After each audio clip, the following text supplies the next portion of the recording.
ఖమ్మం జిల్లా సత్తుపల్లి మండలం గంగారం సాయి స్ఫూర్తి ఇంజనీరింగ్ కాలేజీలో అబ్దుల్ కలాం విగ్రహాన్ని ఆవిష్కరించారు. ఈ కార్యక్రమంలో స్థానిక ఎమ్మెల్యే సండ్ర వెంకట వీరయ్య, రాజ్యసభ సభ్యులు బండి పార్థసారథి రెడ్డి, ఎంపీ నామా నాగేశ్వరరావు పాల్గొన్నారు.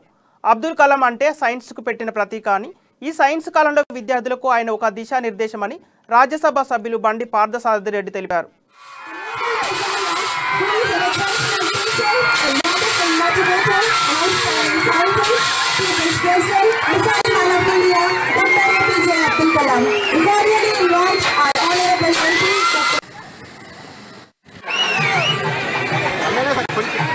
Today's event is a small celebration of college life.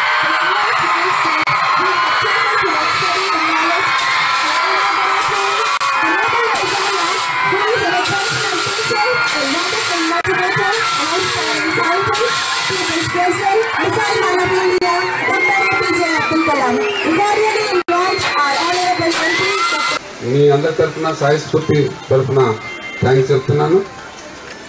వారి యొక్క ఆశీస్సులు మనందరికి కావాలి. ఎందుకు అనంటే ఈ ఖమ్మం పార్లమెంటరీ సభ్యులుగా మన సత్తుపల్లి కూడా వారి పరిధిలో ఉన్నది. వారు చెప్పారు ఇక్కడికి వచ్చినప్పుడు ఈసారి మీరు గెస్ట్గా రావాలి సార్, గెస్ట్గా వచ్చి మా పిల్లలతోటి మీరు కూడా కాస్త చిన్న పిల్లల కేరింతలు కొట్టాలి. సో చాలా మంది ఈ మధ్యలో కొత్త బాధ్యత ముఖ్యమంత్రి గారు ఇవ్వటం జరిగింది, మీకు తెలుసు. ఎవరు అంటున్నారు ఏం సార్ ఇంత సింపుల్ గా రాజ్యసభ సభ్యులుగా అధికారి కంటే సింపుల్ గా వస్తున్నారంటే, నా కుటుంబంలోకి నా ఇంట్లోకి వచ్చినప్పుడు నేను చూసుకుంటున్నాను. I love you all. ఇది స్వచ్ఛమైనటువంటి మనసున్న వాళ్ళు చేసే ఫంక్షన్లోనే ఇటువంటి జరుగుతుంటాయి. సో మీరందరూ పిల్లల దేవుడితో సమానం. మీ అందరి తరఫున సాయి స్ఫూర్తి తరఫున థ్యాంక్స్ చెప్తున్నాను.